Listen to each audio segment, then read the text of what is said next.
Hi friends, బియ్యంలో పురుగులు పడినప్పుడు లవంగాలు వేయండి ఫ్రెండ్స్, బాగా పనిచేస్తుంది.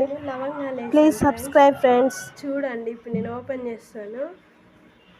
దీంట్లో లవంగాలు వేసి పెట్టాను. చిన్న లవంగాలు అక్కడొకటి ఇక్కడొకటి అన్నీ వేసి పెట్టాను. ఇప్పుడే పురుగులన్నీ గ్లాసు పెట్టాను కదా, జరుగునాన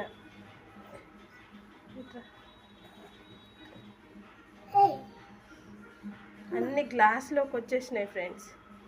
ఇగో చూడండి, అన్ని మొత్తం గ్లాస్లోకి వచ్చేసినాయి. ఇంకా బియ్యము